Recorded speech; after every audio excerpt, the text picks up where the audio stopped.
talk is about an ongoing research about the reconstruction of the Ghetto of Florence. So before starting, let me tell you just a few things about the Ghetto of Florence.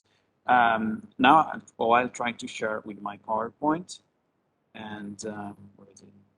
Oh, it should be here. But in the meanwhile, while I share, let me tell you just a few words about the project. The project was launched in 2017 at the end of the 500 years of the Venetian Ghetto. In Venetian, I was in charge of the so-called celebration of the about the 500 years of the Ghetto of Venice. Sorry. So, but since I was working in Florence for this organization, I decided to step on and working on the Florentine Ghetto that I knew was one of the oldest in Italy, but not well studied. It was very well studied, but not by me at least. So I didn't know that much about the Florentine Ghetto. So what happened in 2017? I went to the National Archive in Florence, looking for documents concerning the ghetto. I knew that someone else had studied the Florentine Ghetto. Stephanie Sigmund, for instance, wrote an excellent book about the making of the ghetto, but I was not aware of the sources. So I went to the archive, and in one afternoon, basically 2 days, 2 afternoons, we found more than 200 unpublished and unstudied volumes about the history of the ghetto, not only the making, but the development of the ghetto, when the ghetto was one of the many areas owned by the Medici during the Medici rule. So today's talk is about what happened in Florence with the ghetto, and how, being a property of the Medici, of the Grand-dukes, we are able to reconstruct the ghetto piece by piece, centimeters by centimeter, philologically. That there is a direct connection between the ownership, the fact that the ghetto was owned by the Medici, by the ruling dynasty, and the quantity and quality of information that we get from these documents produced by the administration of the elite to reproduce virtually, and also in terms of data, the Ghetto of Florence. So let me try first to see if I can do that. Share my, okay, see my screen. Closed. Just a second, sorry. Okay. Can you see my PowerPoint? Yes, we can see it. Can you see the first slide? Perfect. Thank you so much. So this is the first. Let me start from the end. I want to work backward today. I don't want to start with the making of the ghetto, why the ghetto was established. I want to start from when it was demolished. And as maybe some of you know already, sorry, Florence was one of the capitals of the unified country in 1861. In 1861, Italy became a unified country, and in 1865 until 1871, Florence was the second capital of the city. First was Turin, then Florence, and finally Rome, when it was conquered to the Pope, basically. So at the beginning of the 19th century, the mayor, the main administrator, and politicians nationwide started demolishing the old cities. And the so-called risanamento, meaning the healing of the old cities, meant to destroy the city center. So one of the most important architects at the time, Giuseppe Poggi, proposed to basically to demolish the entire city center.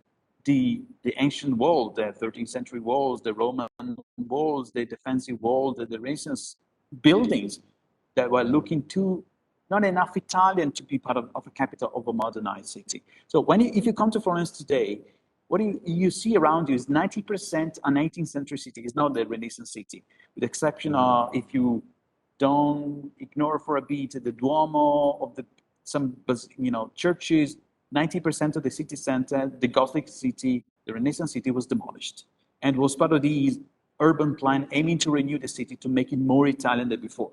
So you have a map of a more detailed view on the main city center. The buildings in dark, a bit darker, are those that had been spared by the demolition. And as you can see, with the exception of the baptistry, of course, it was too important, the 90% of the historical city center was demolished. In your red box here, you see the ghetto. The ghetto was demolished too. And in demolishing the ghetto, the mayor, but also local people, Jews included, were quite, in favor of these removing the shameful memory of a past. Okay, so demolishing the ghetto was welcomed by local Jews as it was welcomed by other Jews in Italy with the demolishing of other ghettos like in Turin and Rome later. Okay, but in terms, you can see here a view of this is the modern city. There's Google Map view. Is not isn't the secret. The Market Square, nowadays called Republic Square, the baptistry, the city hall, at the time the site of the Medici, the Bishop Place. That was the ghetto. Nowadays, it's a 19th century two set of buildings, okay? But in the old days, the ghetto looked like that. We tried to replace the building with the historical ghetto. The ghetto was a series of houses that had been modified slightly with the making of the ghetto as a Jewish area. Houses that were dating back to the Middle Ages, to the High Middle Ages even, to the 11th century, up to the 13th century. So the houses were existing, okay? And there were small buildings, irregular old buildings, okay? But this is one of the key points. When the ghetto was demolished, sorry, just a second, I made a mistake, sorry. When the ghetto was established in 1570, Cosimo I was the first Grand-duke of Tuscany. He had obtained the title of Grand-duke by the Pope, and the ghetto had to be established in order to repay the church for what Cosimo was given. This is the classic explanation of the making of the Ghetto of Florence. Is it true that the ghetto was established in order to make Florence a more Catholic, or politically speaking, more aligned with the church? It's an hypothesis. There are no documents concerning proving this hypothesis. It's a good working hypothesis, but has not yet been proved. What we know about the attitude toward the Jews under the rule of Cosimo I is that, well, while he was following his family's policy on the Jews being quite tolerant, around 67, he started implementing a series of measures aiming to align his state with the church, to become more counter-reformed. In 1567, Cosimo asked the Senate to vote for the imposition of the badge, the so-called segno ebraico, on the Jews, the circle, as you know, the piece of wood, sewed on all the coats, or a sleeve for women, the pants with the colors. They were reminding also the same colors of the prostitutes, yellow or red, the pants. Okay, and depends on the time, it depends on the places. But this was the new deal, basically. Okay, Cosimo was going to become a Grand-duke because it was appointed Grand-duke in 1570, and in 67 he wanted to become more aligned to gain the sympathy of the church, and then becoming diplomatically more stable, more accepted somehow. He ordered also to make a census of the Jewish population. In 1567, we know that just a bunch of Jews are living in Florence, 88 people. And most of these Jews have Christian names, Alexander, Albert, Francis, and so on. So they don't seem to be numerically that important, culturally that important. They seem to be quite assimilated somehow. They live in the city center, spread all over the city. They're not abiding by rules of separation that has recommended by the church and the canon laws. So these was photographed in 1567. Until in 1569, Cosimo I asked one of his most important magistrates, Carlo Pitti, was a senator, was member of the police system in Florence and in Tuscany. He asked this guy to make a census of the Jewish population, not only in Florence, but all over Tuscany. Why? Why simple? Because Cosimo wanted to know how many Jews were living in Tuscany, how many of them had to be ghettoized, and where exactly. How many Jews are living in Tuscany? He didn't know exactly the number. So Carlo Pitti, the bureaucrat, in my view, is a sort of our anti-Semitic willing executioner par excellence. He made a very detailed census, spot by spot, town by town, all over Tuscany, with the exception of Livorno, and Pisa, two enclaves of tolerance at the time, okay?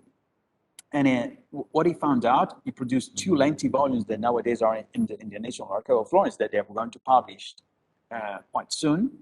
And he found out the whole of Tuscany, a bit more than 700 people were living, 700 Jews.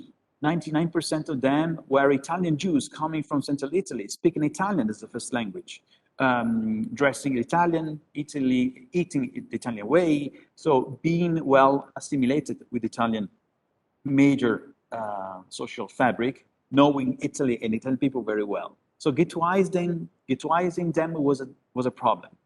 As you know, every ghettoizing process, like what happened in Rome before in 1555 and in 1560 in Venice before, every time you are moving someone or a family or people or community forcibly from one place to the other, seeing this could be heard, be felt as a potential wound also by the Christians, it has to be explained. So this census explained to Cosimo, the data of this census said to Cosimo that Jews were not enough to make a scandal. There are not thousand people, infesting Tuscany, first of all. And what the census said to Cosimo is that they were well loved or accepted by the Christian majority. So they had to find an excuse. The excuse found in this document and created by Carlo Pitti was that most of them were money lenders and they had lent money at much higher rate than allowed, which is not true. And Cosimo said, this is not true, but we need to publicize it in order to justify a series of actions. First of all, action means confiscating the houses of the Christians, or in the houses in the city center, in the name of the state, number one. So the second step is to take this property confiscated by the state to the Christian owners, okay, and to transfer the property to the scrittoio. Scrittoio is an office that existed in Florence. It was a series of bureaucrats were in charge of controlling the property of the Medici family as a private property. So every private property, a villa or a building or a palace in Tuscany or in Florence has to be supervised by the scrittoio. Okay.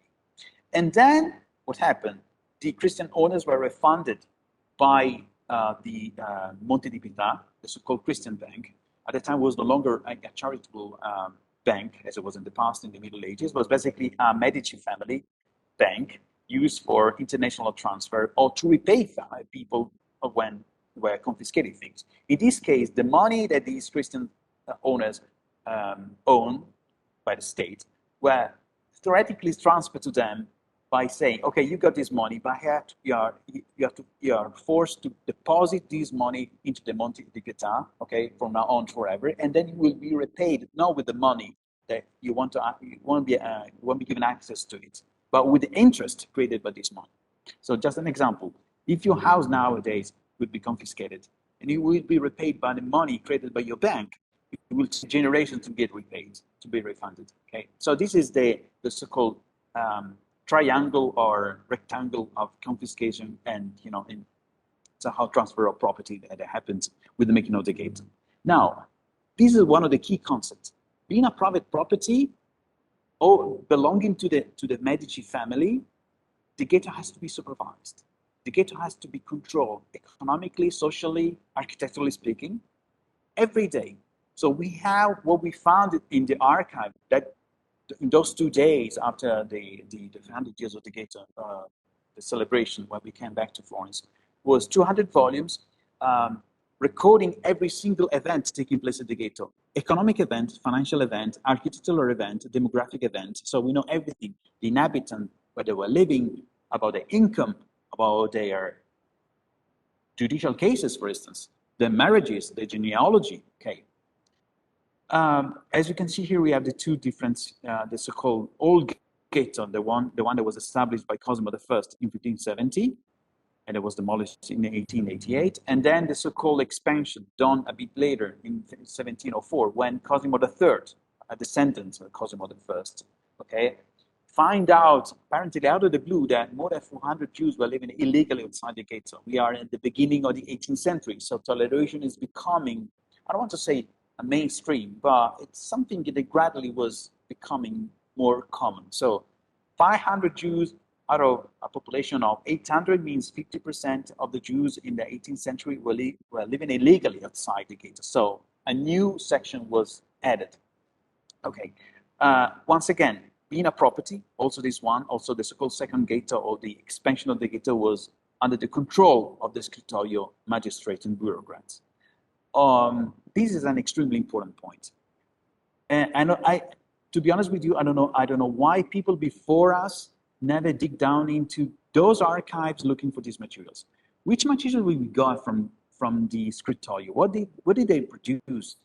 In almost 200 years of the administration of the Ghetto and the Jews, they produced a lot of things. As I said before, economic information, financial transactions, legal papers, but also a very detailed description done every, I don't want to say every year, but every decade, okay, over the Ghetto in two ways, describing the Ghetto textually. So we found immense volumes of description of the Ghetto done verbally, textually. Imagine something similar to Proust, okay, describing every single detail. But in this case, it's not about emotion, it's not about people, it's about places, houses, synagogues, private apartments, mikvaot, social places, theaters, okay, many things concerning the Ghetto, piece by piece, and bit by bit, okay, including the maps, the sketches that we found here, done in 1720 or 1719, this case, were done regularly in a better way. And as you can see here, in your side, you have the, is a casual selection, a map of a private apartment here, and then the description of the apartment, and then how much the guy, the head of the family at the time, is paying. Aron Tedesco pays every year 12 pezzi, basically 12, let's say something 12 something, okay, is a currency. So every single detail, as you can see here, we have not only the measure according to Florentine meter, okay, but also the type of rooms. B means, in this case, rooms, okay. C means a kitchen. A means a hall, sala, okay. Then you have the stairs. What happened then? You found, as I said before, private apartments, but also synagogues, theaters, schools, every single shop, the ground floor, first floor, eighth floor, everything was described in detail. Normally every 30, 40 years, there was a comprehensive description of the old Ghetto. So something that is unprecedented, in my view, as far as I can tell you, at least in the Italian situation. So we don't have any Ghetto described so in detail in Italy in the modern time. And until the beginning of the 18th century, where the Ghetto was demolished. Okay, we found not only 254 maps of the entire Ghetto, but also plans for the making of the new Ghetto. So this is one of the plans, the maps done for the planning of the second Ghetto under the rule of Cosimo III in 1704-05. Streets, buildings looking more modern, okay, but still, you know, following the Florentine paradigm. So what happened then? We basically have done something very childish. We took all these maps, we glued them together, okay. It took like some months, okay.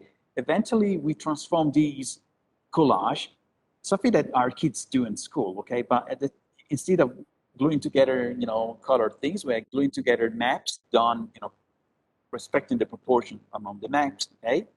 And then turning, you know, this is the fourth floor, the second floor, the Ghetto, translated into AutoCAD images. Eventually, these AutoCAD images were you know, translated into different, you know, different files. Don't ask me which ones, because I wasn't in charge of this technical transformation. But then we tried to make it three-dimensional. So we did it a very detailed analysis of every single section. As you can see in this slide, we have, it was more gradual than that. Ground floor, first floor, third floor, depends. And then until we created the entire box, you know, including the whole of the ghettos, okay, from creation to demolition, okay, implementing data that were missing in some cases, like, for instance, the height of the places. We don't have any indication about the height of the apartment or the synagogues. Why? Well, because the height was considered standard at the time. So every single house, normal, not a noble building, was normally 2 meters and 20 centimeters, according to our modern criterion, okay?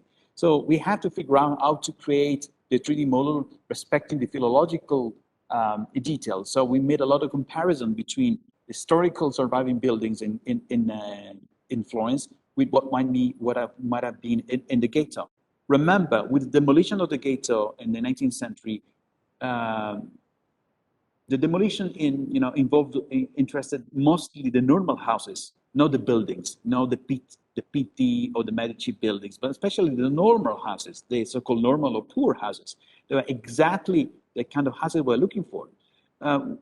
A bunch of houses survives today in Florence, enough to take some details. For instance, the height of the roof, the color of the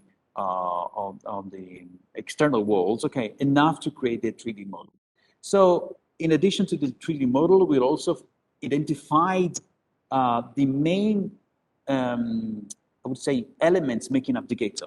As you know very well, and as Rudolf said about other places, a ghetto is a self-contained area where you have all the services that exist outside the ghetto, or at least most of them.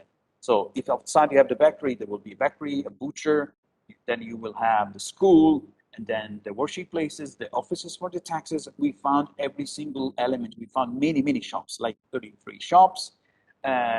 We found also something very interesting, that the ghetto, in order to be isolated from the rest of the city, had to be somehow be surrounded by a buffer zone. Let me tell you just, if I have time, sorry, I don't want to go to the picture too long, but this is something interesting.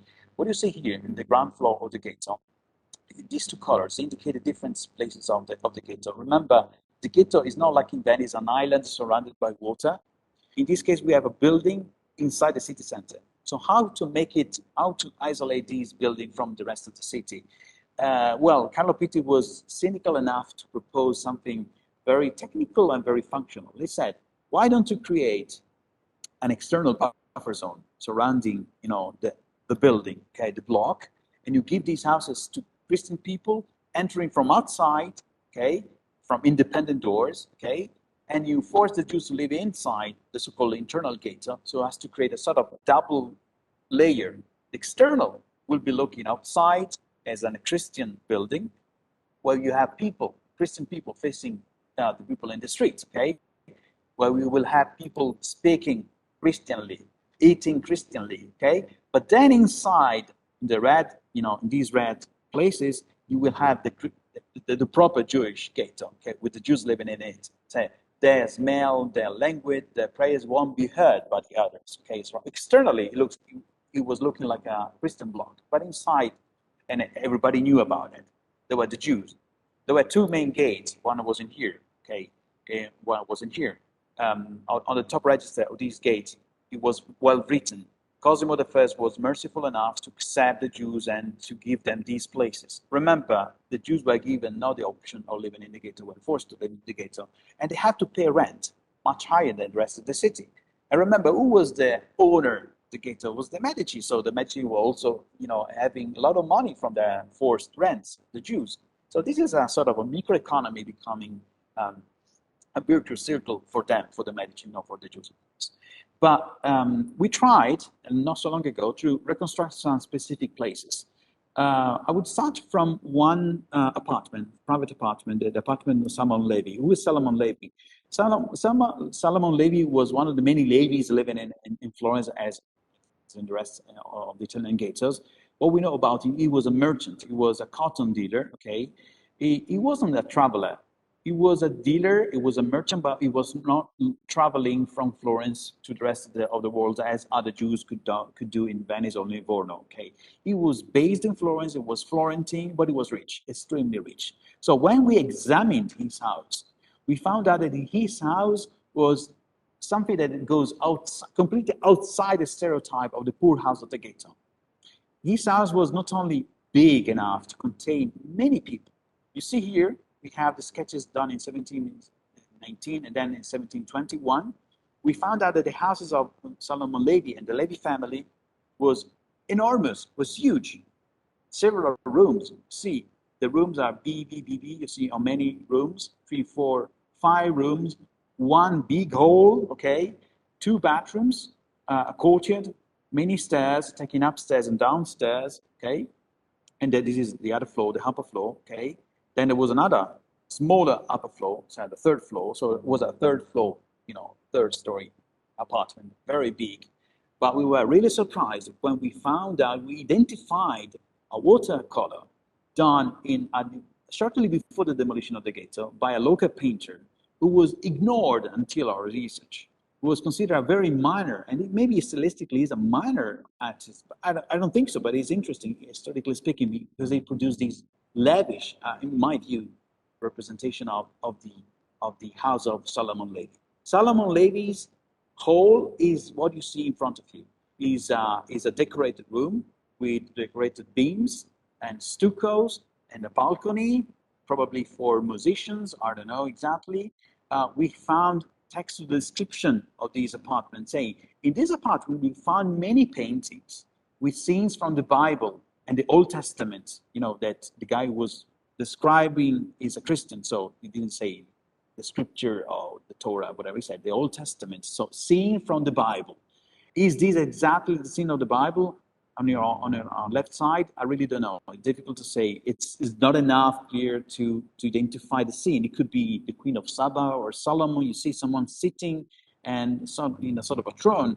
But we are sure that this is the place where people were dancing, okay, making parties. We know for sure that Solomon Levi organized parties in his house.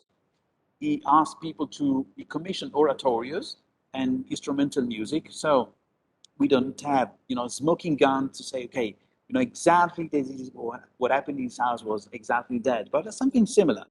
We found a dancing hall decorated, unusually decorated, but what we identified, in my view, that is even more important, that the ghetto was not such a, you know, decadent, dark, poor, stinking place as described by, for instance, by Giuseppe Poggi when he was convincing, especially foreign scholars, that the demolition of the ghetto as the rest of the city center was a good action. Okay, so we need to get rid of these devastation of the past.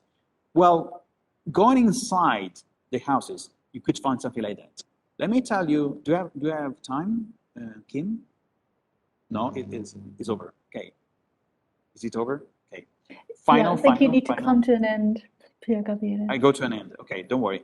Final tips about my 2 cents about the virtual reconstruction of the synagogues. We took the same materials, plus we found external sources, watermark, watercolor, photographs done before the demolition, and we reconstructed the 2 synagogues. The Italian synagogue in here with a beautiful Baroque Aron, okay? The Levantine Sephardic synagogue, but also we identified the Aron at the Levantine synagogue nowadays in Israel. And we are sure, 100% sure, that this is the tabernacle of the Levantine synagogue, because we found also the inscription as a gift that said, Mivad Menachem al-Aton, in the year 1661 of the creation. And the other script over here, the donation of our Rabbi Shabbatan al-Aton, who was also the guy who commissioned these doors. Okay, so we found the dates. We're 100% sure that these pieces of material culture now all over the world, lamps, but it's only just, we found lamps, we found many things, are still can be gathered together to create a virtual reality. Thank you so much.